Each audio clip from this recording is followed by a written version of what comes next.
Bonjour et bienvenue. Alors aujourd'hui, la guidance va être inspirée par une chanson que j'ai écoutée ce matin en mode aléatoire sur ma plateforme musicale.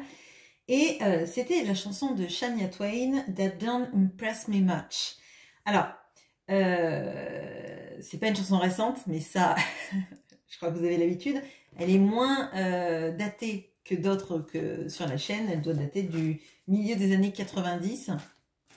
Je devais écouter ça quand j'étais au collège ou au lycée, quelque chose comme ça, je sais plus. Enfin bon, peu importe. Et en l'occurrence, cette chanson, c'est sur une femme qui est intéressée par un homme, mais c'est un homme en fait qui a un très gros ego, qui a besoin qu'on le regarde, qu'on le valide, qu'on s'émerveille de tout ce qu'il est, de tout ce qu'il fait. Et elle met le pic un petit peu que il est super effectivement, mais c'est pas tout ce qu'il fait, tout ce qu'il dit et tout ce qui fait qu'on a envie de le regarder qui la réchauffe au milieu de la nuit. En l'occurrence, je trouvais que c'était un point intéressant pour une guidance, pour savoir si vous vous reconnaissez dans ce que Shania Twain peut dire sur la personne qu'elle aime, comment cet autre est et puis si un petit peu il va arrêter de faire le moulin à vent et passer à des actions concrètes vis-à-vis de vous. On va regarder ça tout de suite. Bon. Alors, on a le cavalier de coupe. Alors là, on peut avoir quelqu'un qui peut avoir des tendances à être parfois un beau parleur, un peu le chevalier blanc sur son le chevalier sur son cheval blanc, pardon. Là, on a quelqu'un qui peut dire des grands mots d'amour, des grandes manifestations d'amour. Après, est-ce qu'elles sont suivies de faits? On va voir. Alors, qu'est-ce qu'on peut me dire d'autre sur cette personne?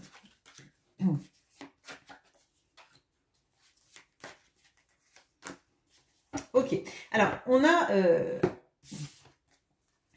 le 5 de coupe, on a le diable et on a le 4 de denier. Alors effectivement, là on a un beau parleur, on a quelqu'un qui a énormément besoin d'attention sur lui ou sur elle, hein, clairement.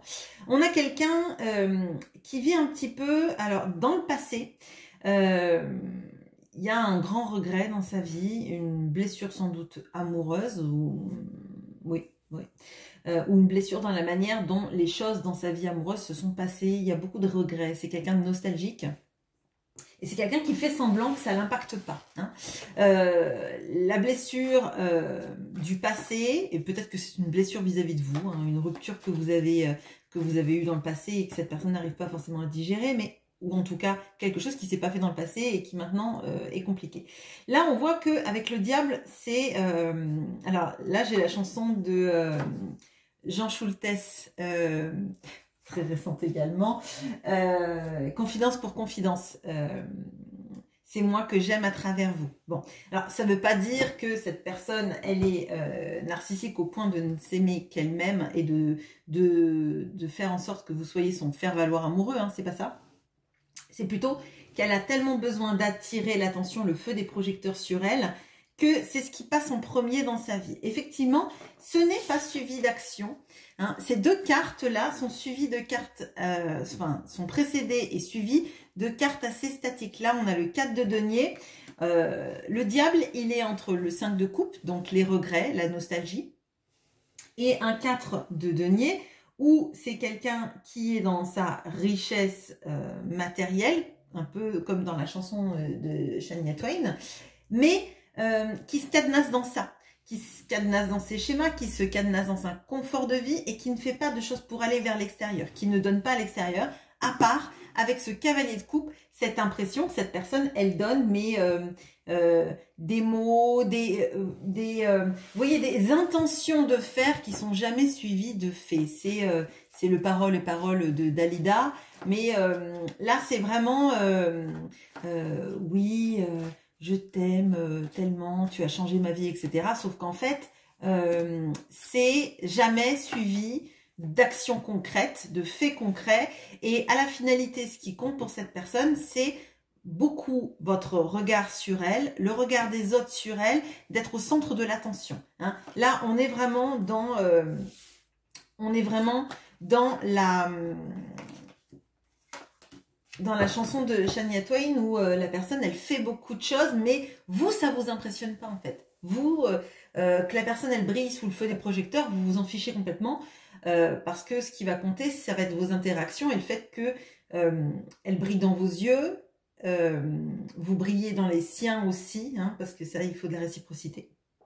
Alors, là, on a l'action sous le cavalier de coupe, et moi, ce que je ressens, c'est que en fait, vous voulez de l'action parce que là, vous voyez, ce cheval-là, il est au milieu de l'eau. On ne sait pas s'il ne s'est pas arrêté à mi-chemin. Vous voyez, comme quelqu'un qui vous dirait je viens jusqu'à toi, mais en fait, cette personne n'arrive jamais à destination. Vous vous dites, est-ce qu'elle est partie ou est-ce qu'elle s'est arrêtée en chemin pour faire s'abreuver son cheval. Bon, là, pour moi, en fait, c'est... bon, bah c'est bien de parler, c'est super. Mais en fait, c'est jamais suivi de faits et d'actions et de concrétisation. Donc finalement, ce sont des paroles en l'air qui ne te servent qu'à me donner de l'espoir ou que tu brilles dans mes yeux. Hein. C'est clairement ça. Cette personne, je crois qu'elle a quand même conscience du fait que son passé... elle a du mal toujours à le digérer parce qu'on a l'illumination sur le 5 de coupe et vraiment pour moi on a quelqu'un qui, c'est un peu comme le chat échaudé craint l'eau froide, mais en l'occurrence on a quelqu'un vraiment qui réalise que son passé il le traîne comme un boulet. Alors si c'est un passé en commun avec vous de choses qui se sont pas faites, moi j'ai l'impression qu'il peut y avoir des regrets et de la culpabilité liée à ça, clairement. Et ça l'empêche quand même d'avancer. C'est comme si, en fait, soit elle voulait avoir suffisamment alors j'allais dire de brillance, briller dans vos yeux, briller auprès de vous et auprès de tout le monde pour arriver vis-à-vis de vous et que vous l'accueilliez les bras ouverts avec du respect et de l'admiration. Je le sens, hein, c'est très égotique là. On a beaucoup de besoin de se sentir réchauffé, de se sentir briller. Hein. Là, c'est vraiment l'énergie que je ressens et qui est compliquée. Bon, on a l'usure sous le diable. Moi, j'ai l'impression que c'est quelqu'un qui en fait trop, hein, qui se fatigue à vouloir que les gens soient attachés à lui ou à elle, que les gens le regardent, etc. Mais c'est en fait trop. C'est comme si vous voyez quelqu'un qui ferait des sauts périlleux sans arrêt pour qu'on le regarde, et puis au bout d'un moment, bah, la tête tourne, on manque de tomber. Bon, je ne dis pas ça, moi je suis pas capable de faire même un saut périlleux, même peut-être une roulade, donc pour moi tout est, tout est usant en matière de gym, mais c'est pas ça, c'est vraiment, moi j'ai l'impression que c'est quelqu'un, je vous ai dit tout à l'heure le moulin à vent, ça ne veut pas dire qu'elle fait pas d'action concrète, mais en fait elle en fait trop. Elle en fait trop et c'est tout le temps, mais regardez-moi, regardez ce que je sais faire, regardez ce que je suis capable de faire. Regardez-moi, regardez-moi, regardez-moi, je suis intelligent, je suis beau, je réussis, j'ai eu tel accomplissement, je fais ci, je fais ça, etc. Et en fait, c'est comme si cette personne, elle en faisait tellement qu'elle, vous voyez, comme si elle avait une sorte de liste, une checklist de choses qu'elle sait faire. Bah, ça, j'ai fait, ça, j'ai fait, ça, j'ai fait, ça, j'ai fait. Ça, on pourra dire que je l'ai fait. C'est moi qui l'ai fait. C'est moi qui l'ai fait. Vous voyez, ce genre d'action. On a quelqu'un qui a cru que, clairement, dans sa vie, ses possessions matérielles, sa manière de s'en sortir financièrement et dans son luxe, son confort, etc., c'était son objectif de vie. Hein. Là, on peut avoir quelqu'un qui a fait une sorte de croix sur l'amour dans le passé et peut-être même dans votre relation. Je le redis, donc je pense qu'il y a des personnes qui sont des relations qui datent, enfin des relations qui datent, vous avez été ensemble il y a longtemps et à un moment donné, là, il y a des difficultés. Hein. Il y a des difficultés pour se retrouver sur la même longueur d'onde actuellement. Bon.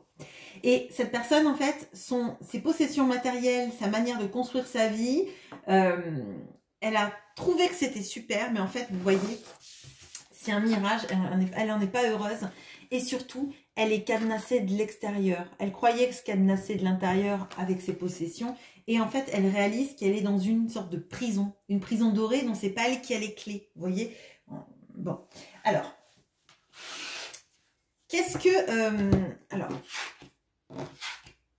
qu'on peut me dire sur la manière dont cette personne, ce que vous représentez pour cette personne?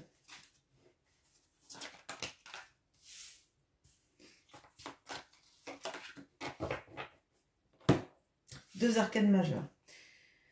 On a le cavalier d'épée, on a la tempérance, on a le valet de bâton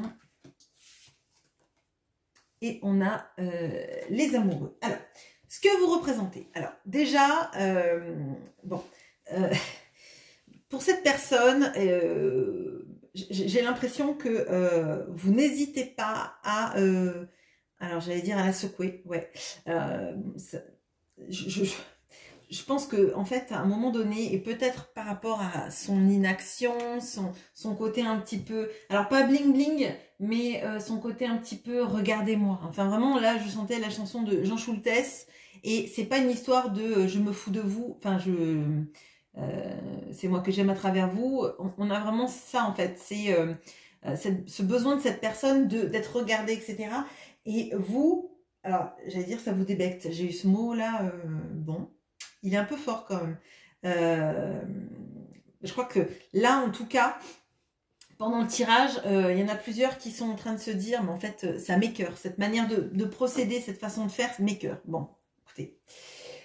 Donc cette personne, elle vous voit comme lui disant des choses qu'elle n'a pas envie d'entendre, peut-être parce que elle a toujours été avec des personnes qui étaient bien contentes qu'elle gagne bien sa vie, bien contente qu'il ait ou elle ait de la renommée, qu'elle soit compétente dans son travail et reconnue.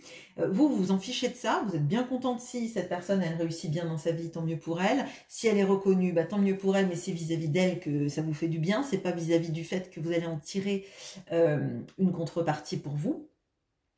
Mais vous n'hésitez pas, en fait. Vous n'hésitez pas. Tous les points que vous avez identifiés de son comportement, je pense que vous lui avez déjà dit. Et là, comme on a quelqu'un égotique, forcément, si vous dites à quelqu'un ce que vous pensez d'elle et que ça ne la brosse pas dans le sens du poil, on va dire, ça clash. Cette personne, elle n'a pas forcément envie de l'entendre. Bon. Là, clairement, elle vous voit comme quelqu'un qui prend pas de gants. Donc, potentiellement quelqu'un qui peut être heurtant, heurtante, ou qui a pu être heurtant, heurtante, aussi potentiellement parce qu'elle ne prenait pas les actions en adéquation avec ce qu'elle vous disait. Bon. Cependant, on voit qu'il y a la tempérance quand même. Alors moi, j'ai l'impression que vous avez toujours essayé de guérir la relation et de l'équilibrer, de dialoguer. Alors, je le dis quand même, peut-être que ça vous plaira pas, mais potentiellement, des fois, on a envie de dialoguer avec quelqu'un, mais parfois, on a juste envie de lui dire ses vérités. Ça s'appelle pas un dialogue, ça s'appelle presque un procès. En plus, là, on a le marteau du procès. Donc, je vous le dis, c'est super de dialoguer, mais à un moment donné, c'est bien aussi surtout avec quelqu'un d'égotique, d'essayer de le dire de la meilleure manière qui soit. Déjà avec un langage genre j'ai l'impression que, je pense que, etc. Vous mettre vous en la personne qui dit et pas tu es ci, tu es ça, etc. Parce que là c'est une liste de griefs. Bon. Cependant, vous avez quand même essayé de dialoguer avec cette personne, d'essayer d'arranger la situation, mais selon votre prisme, toujours pareil. Bon. Elle voit quand même que vous avez du feu, de la passion, mais moi j'ai l'impression que ça me nuise, cette passion vis-à-vis de lui ou d'elle. Vous voulez pas forcément y mettre toute votre énergie maintenant, en tout cas. Donc, là, il y a une lassitude, j'ai l'impression. Et pourtant... Aznavour, et pourtant, je n'aime que toi, et pourtant... Et ben je crois que c'est Et pourtant, la chanson, elle doit s'appeler Et pourtant de Charles Aznavour. Ok, bon, bah, on est vraiment dans les chansons récentes, mais un jour vous serez surpris et je canaliserai une chanson de maintenant. Voilà, bon, bah, c'est pas aujourd'hui.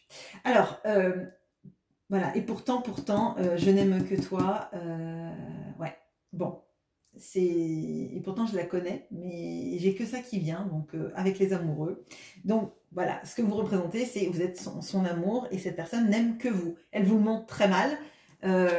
Et alors, très important, je dis souvent que les amoureux, pour moi, c'est le versant positif du diable. Et en l'occurrence, là, on a un pentagramme de protection, parce qu'il est déjà, il n'est pas inversé, qui est au-dessus. Et cette personne, elle sait que vous êtes la seule personne capable de lui faire, alors j'allais dire de lui faire dégonfler son ego, de l'apaiser dans son ego. Parce qu'en fait, son ego, c'est typiquement le regardez-moi, etc. C'est quelqu'un qui a une faille narcissique énorme, hein, clairement. Et qui fait tout ça pour qu'on le regarde, qui fait tout ça pour être aimé, etc.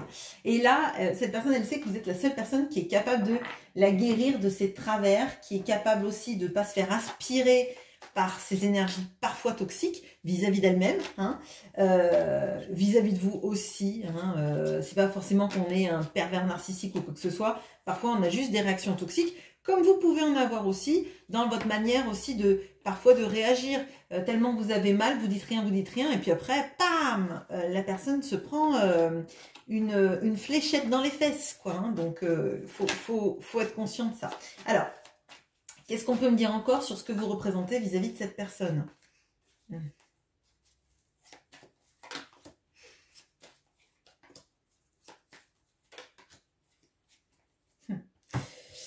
Alors, on a le solitaire qui tombe avec le cavalier d'épée. La bûche qui tombe avec la communication. Ok, le chat qui tombe avec le valet de bâton.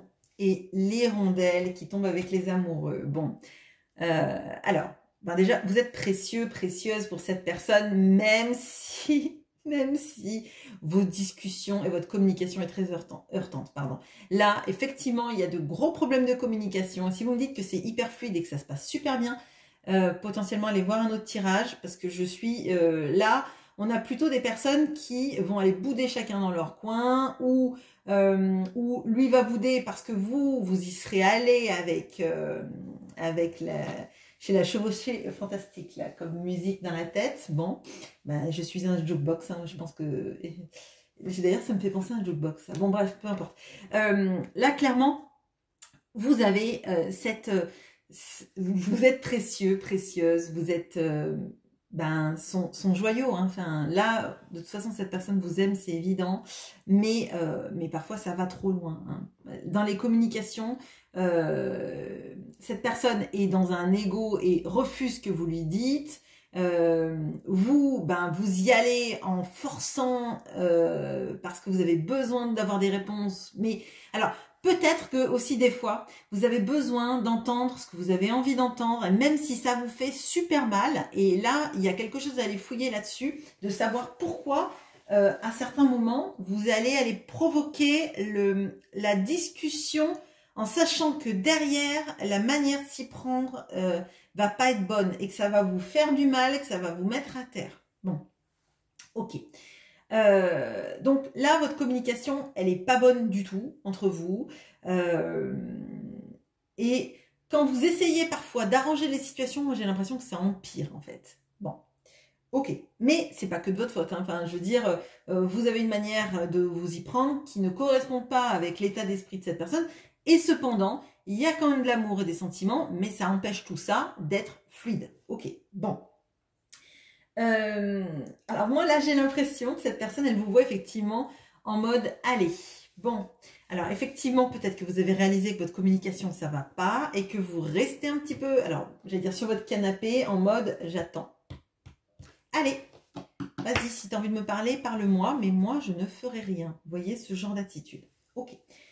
Et cependant, on voit que cette personne, elle en revient toujours à vous parce que, et pourtant, je n'aime que toi. Et cette personne, elle n'arrive pas à passer à autre chose. Si vous imaginez que cette personne, elle a des multiples partenaires dans sa vie, qu'elle vous a remplacé, alors c'est que ce tirage ne vous parle, enfin ne vous correspond pas, mais si tout a résonné jusque-là, à un moment donné, si vous pensez que cette personne, elle vous a remplacé, que finalement elle s'est moquée de vous, qu'elle vous a jamais aimé, c'est faux. Et c'est quelque chose que vous avez dans la tête et qui peut-être vous pousse à avoir des comportements de cavalier d'épée. Hein. Enfin, si jamais vous pensez que cette personne, elle vous fait du mal sciemment, qu'elle se moque de vous, qu'elle vous utilise, etc., alors que vous êtes reconnu dans tout ce tirage-là, c'est potentiellement à un moment donné, vos peurs prennent le dessus et que vous y allez en mode chevauché fantastique. Je rigole parce que j'ai la musique dans la tête et c'est quand même pas voilà, c'est pas vraiment ce que j'aime le plus écouter. Hein. Je préfère écouter des chansons datées. Vous l'aurez compris, mais enfin, la chevauchée fantastique, c'est très daté, mais c'est trop daté peut-être. Bon, allez. On va chercher un conseil pour vous dans votre manière de vous comporter peut-être vis-à-vis de cette personne. Alors, bien évidemment, libre arbitre, vous ferez ce que vous voulez. Si le conseil des cartes ne vous plaît pas, ne le prenez pas. Hein.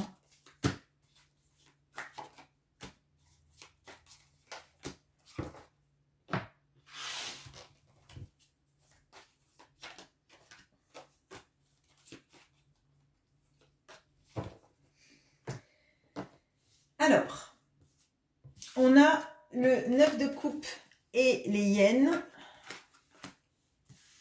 On a l'empereur et la bénédiction. Et alors, vous allez... c'est important. On a le valet de coupe et le miel. Alors, bon, déjà, je vais revenir... Je ferai un gros focus sur ce... Enfin, un gros focus, on verra. Sur l'empereur. Bon. Le valet de coupe, le 9 de coupe et les hyènes, ça nous amène à bien vous recentrer sur des énergies qui vous font du bien et notamment dans votre entourage. Si vous avez des personnes qui vous donnent des conseils un petit peu, alors pas, j'allais dire toxiques, mais je sais pas, je suis pas sûre que ce soit toxique, mais vous voyez des gens qui vous mettent j'allais dire dans le bad. Dans des mauvaises énergies. C'est-à-dire, dès que vous vous mettez avec ces personnes et que vous parlez de cette histoire parce que vous avez besoin d'en parler et que ces personnes, elles vous disent, mais non, mais tourne la page, c'est un X, c'est un Y, etc., et que ça vous fait pas du bien, bon, déjà, ne parlez pas de ce sujet avec ces personnes-là parce que si ça vous fait plus de mal que de bien, ça sert à rien, hein, clairement. Donc là, on vous dit, principalement, là, si l'entourage en fait vous fait vous mettre, enfin moi je sens une énergie, vous voyez quand vous en parlez, que les gens vous disent, ça vous met dans une idée de colère et après vous avez besoin d'en découdre. C'est pas des gens avec qui il faut parler de ça, c'est peut-être des gens super pour plein de choses, mais clairement si derrière ça vous met dans une sorte d'énergie de revanche, de rancune, de régler ses comptes, etc., c'est pas des énergies qu'il faut avoir. Bon, donc ces personnes, elles sont très bien pour parler de totalement autre chose, mais visiblement pas de cette histoire d'amour là. Première chose. Deuxième chose, on a le valet de coupe et le miel. Je crois que vous savez très bien comment on aime. Vous aimez avec votre cœur et ça vous fait du mal. Mais ce qui vous fait du mal, c'est pas d'aimer en fait cette personne, c'est les réactions de cette personne et potentiellement ce qui sort de vous et qui n'est pas vraiment vous. Vous voyez, la frustration qui sort de vous, c'est pas quelque chose qui vous fait du bien. Ça veut pas dire qu'il faut pas parler, mais ça veut dire que potentiellement il y a peut-être quelque chose à remettre en place de tout ça. Parce qu'on voit que votre amour, c'est pas le problème. C'est pas le problème de fond, c'est pas la manière dont vous aimez cette personne et c'est pas forcément l'amour que vous ressentez vis-à-vis de cette personne qui est problématique. Ce qui est problématique, c'est la manière dont dont vous cherchez à avoir vos réponses. Ok. Et les réponses que vous cherchez à avoir, surtout. Bon. On a, dites-moi en commentaire si je suis trop floue, je m'expliquerai. On a surtout en centrale l'empereur et la bénédiction, d'accord? L'empereur, c'est la carte qu'on utilise toujours pour lutter contre le diable dans un tarot. Le diable, ça nous parle potentiellement d'addiction, ça nous parle d'une relation aussi peut-être toxique parfois. Mais quand on est confronté à ça, il faut savoir que l'empereur, c'est celui qui aide toujours une situation à se sortir des griffes du diable, hein, clairement. Donc là, c'est un conseil pour vous.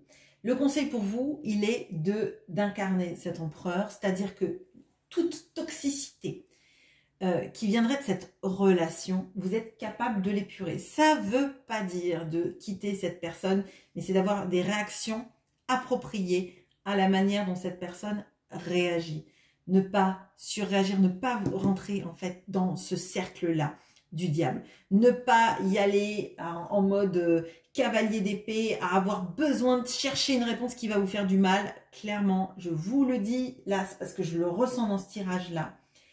Quand le dialogue, quand vous oubliez cet empereur en vous, c'est là que les réactions de l'autre vous impactent. Quand vous avez cet empereur en vous, c'est-à-dire votre positionnement, votre manière de réagir, quand vous êtes droite dans vos bottes, le diable, il ne pourra rien faire contre vous. C'est-à-dire que cette relation, la personne, dans la manière dont elle agit, si vous vous êtes positionné, vous êtes droite dans vos bottes et que vous savez exactement comment vous réagissez à ces schémas, à la manière dont cette personne réagit, et que vous êtes capable de vous canaliser, l'empereur, il n'a pas besoin de faire le cavalier d'épée. L'empereur, il n'a pas besoin d'y aller avec de crier, de demander des explications, d'être véhément, d'être en mode revanchard. Il n'a pas besoin de ça. Il incarne la stabilité, il incarne l'ancrage, et surtout on a la bénédiction. Donc, pour lutter contre le diable, c'est vraiment ce qui est le mieux. Pour lutter contre la toxicité, contre l'ego de l'autre, vous êtes armé à partir du moment où vous êtes positionné en vous-même, que vous n'allez pas vous dire si cette personne ne parle pas, c'est parce que je suis pas assez bien. Si cette personne ne vient pas, ne fait pas de choix, c'est parce que je ne suis pas assez bien. Que je suis pas assez bien.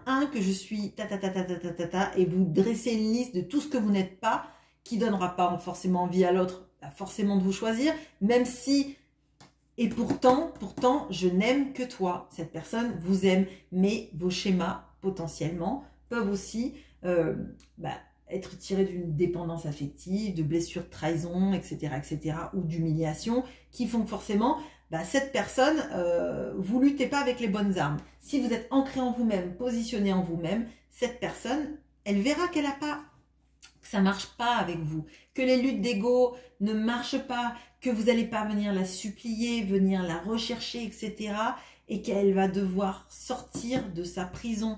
Et elle n'a pas les clés, elle passera par la fenêtre. Voilà. Voilà ce que j'ai pour vous. Je vous souhaite une très bonne journée. À bientôt.